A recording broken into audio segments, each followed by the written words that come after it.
Like करेंगे और साथ ही साथ चैनल पे न्यू है तो सब्सक्राइब करके नोटिफिकेशन को ऑन कर लेंगे, क्योंकि यहाँ पे आप लोग को सभी सब्जेक्ट की तैयारी फ्री ऑफ कॉस्ट कराई जाएगी। ठीक है, साथ ही साथ पूरे एग्जाम की तैयारी कराई जाएगी, तो इसलिए आप लोग को जो है चैनल को सब्सक्राइब कर लेना है, नोटिफिकेशन बेल को ऑन कर लेना है। ठीक है, तो चलिए स्टार्ट करते हैं। कुछ इंस्ट्रक्शन वगैरह शेयर आप लोग को पता है ऑलरेडी। ठीक है, चैनल पे न्यू है तो बार बार रिक्वेस्ट करूँगा सब्सक्राइब जरूर करना और इसको लाइक करके शेयर जरूर करना है। ठीक है, फर्स्ट क्वेश्चन आपके स्क्रीन पे करा है कि can the tree be cut. यहाँ पे आपको करा है choose the correct active voice. इसको आपको एक्टिव वॉइस में चेंज करना है। इसका रूल बेसिक सा मैं बता दे रहा हूँ कि एक्टिव वॉइस कभी भी जो सेंटेंस रहेगा उसका जो फॉर्मेट चेंज होता है, बट वो टेंस कभी चेंज नहीं होता। यानी पास्ट प्रेजेंट फ्यूचर अगर जिस तरह की बात कही जाए तो वो उसी टेंस में बनता है, लेकिन यहाँ तो टेंस से रिलेटेड नहीं है।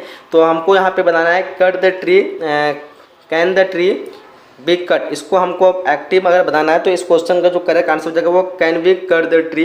Option number D correct answer हो जाएगी। ठीक है, चलिए नेक्स्ट क्वेश्चन यहाँ पे कह रहा है कि dash dash you stand on your head.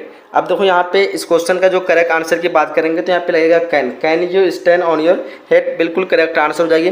Next question कह रहा है कि please give him report as soon as you dash him.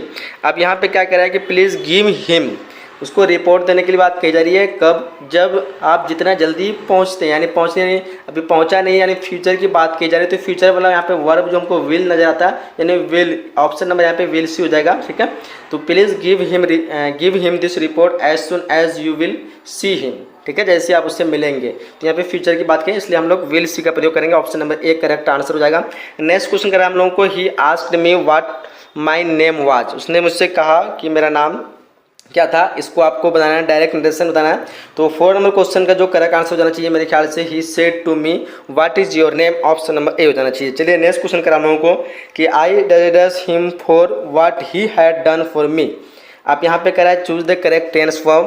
तो उस टेंस फॉर्म के लिए आपको पहचानना अगले वाले सेंटेंस में क्या कहता है, him what he had done, यानी ये पास्ट की बात कही जा रही है। और थिंकिंग जो ये प्रेजेंट की बात है ये भी नहीं होगा। विल थैंक जो है ये भी आपका या फ्यूचर की बात है ये तो नहीं होगा। थैंक जो है ये प्रेजेंट के, थैंक ईडी लगा हुआ यानी पास्ट का इंडेफिनिट का ये वर्ब है। सो ऑप्शन नंबर सी बिल्कुल करेक्ट आंसर हो जाएगी। I thanked him for what he had done. यहाँ पे हैड डन से हमको इंडिकेट करता है कि पास्ट टेंस का जो है, पास्ट टेंस का ये सेंटेंस है, इसलिए हमको जो पास्ट का ही वर्ब यूज करना पड़ेगा इस पूरे सेंटेंस में। चलिए नेक्स्ट क्वेश्चन की तरफ बढ़ते हैं। करा है कि I have never cheated during the test, during a test. आप यहाँ पे चीटेड का जो आपको बताना है, choose the correct meaning underline word. तो चीटेड का मतलब क्या होता है, जब कोई चीट करता है। चीट कब होता है, जब कॉपी फ्रॉम अदर, जब किसी का नकल करता है। तो copy from other, option number C correct answer हो जाएगी। नेक्स्ट क्वेश्चन करा है कि चूज द करेक्ट सेंटेंस, सही सेंटेंस का चुनाव करना है। 7 नंबर क्वेश्चन को देखिए ध्यान से पढ़िए सेंटेंस। तो यहाँ पे कह रहा है there were already at the station when we arrive. अब यहाँ पे कह रहा है there were already at the station, यानी वो पहले से ही स्टेशन पे पहुंचा था जब हमने पहुंचा स्टेशन पे। तो यहाँ पे हम पहुंचे तभी ना देखे कि वो पहले से पहुंचा था, तो देयर वेयर ऑलरेडी अराइव। तो यहाँ पे ऑप्शन नंबर ए हो जाएगा। नेक्स्ट क्वेश्चन करा हम लोगों को कि I he was surprise he was placed. अब यहाँ पे कह रहा है choose the correct combination. Question number 8 को देखिए, यहाँ पे सही कॉम्बिनेशन का चुनाव करने बोलता है। तो यहाँ पे हो जाएगा he placed and surprise. Option number C हो जाना चाहिए मेरे ख्याल से।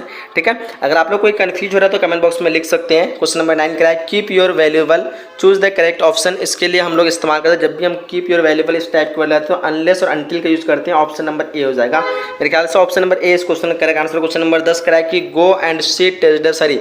तो गो एंड सिट बिसाइड हरी। ठीक है, तो यहाँ पे हरी जो एक नाम है और उसके बगल में यानी बिसाइड का इस्तेमाल करेंगे किसी एक के लिए। ठीक है, तो गो एंड सिट बिसाइड हरी। अगर यहाँ पे बहुत सारे लड़के रहते हैं या फिर किसी तरह का मतलब बहुत सारे मीटिंग वगैरह, तो वहाँ पे अमंग लगता है, बहुत से के लिए अमंग लगेंगे और बगल के लिए। और अमंग मतलब एक तरह का बीच, ग्रुपों के बीच में तो हम अमंग लगाते हैं, लेकिन किसी के बगल में एक सिंगल इंसान के तो उसके लिए हम बिसाइड लगाएंगे। चलिए नेक्स्ट क्वेश्चन का हम लोग को choose the correct spell word, सही स्पेलिंग के साथ यहाँ पे कौन सा वर्ड है।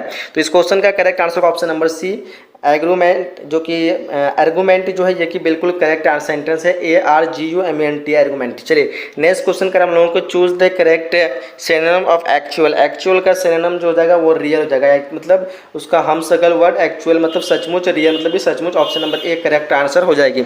नेक्स्ट क्वेश्चन से बढ़ते हैं, हम लोग को give one word substitution for the taking of one's own life. यहाँ पे उसके लिए आपको एक शब्द देना है, किसके लिए, जो अपने लाइफ खुद लेता है, अपनी ज़िंदगी को खुद लेता है। खुद मतलब बर्बाद करता है, लेना का मतलब यहाँ पे तात्पर्य है कि बर्बाद करना, अपने लाइफ को जो है ख़त्म करना, ठीक है। The taking of one's own life, तो इसके लिए हम इस्तेमाल करेंगे सुसाइड कहते हैं उसको, क्या कहते हैं, suicide. Option number D correct answer हो जाएगी। नेक्स्ट क्वेश्चन है कि lime and soda, lime and soda does there on the table. अब यहाँ पे दो चीज़ दी है, दी चीज़ के लिए हम प्रोलर यूज करेंगे, तो 14 नंबर क्वेश्चन का आंसर हो जाएगा बी, ठीक है। Lime and soda were there on the table. Next question कर हम लोगों को कि mister Sinha always give easy test. अब यहाँ पे इजी जो दिया हुआ है इसमें अंडरलाइन करने का मतलब यह है कि इसका इजी का आपको एंटोनिम बताना है, यानी विपरीत अर्थक बताना है, ठीक है। तो देखिए 15 नंबर क्वेश्चन का जो करेक्ट आंसर हो जाएगा वो क्या हो जाएगा, डेफिनेटली बताना चाहिए हार्ड होता है, इजी का हार्ड हो जाना चाहिए। Option number C correct answer हो जाएगा। चलिए आगे बढ़ते हैं हम लोग नेक्स्ट क्वेश्चन की तरफ। करा है कि he said I shall be there, choose the correct indirect narration. 16 number question का जो करेक्ट आंसर हो जाएगा वो हो जाएगा आपका ऑप्शन नंबर ए हो जाएगा, क्या होगा, option number A, he said that he would be there. Option number A correct answer हो जाएगी। चलिए नेक्स्ट क्वेश्चन करा हम लोगों को कि choose the correctly spell word, सही स्पेलिंग के साथ जो लिखा हुआ वर्ड पहचानना, हंटर HUNTR, ये जो सही वर्ड लिखी हुई है। ऑप्शन नंबर डी क्वेश्चन का करेक्ट आंसर होगा। क्वेश्चन नंबर 18 करा कि India is deserts very largest country. अब यहाँ पे जो इस्तेमाल करना, तो India is a very largest country लगेगा ऑप्शन नंबर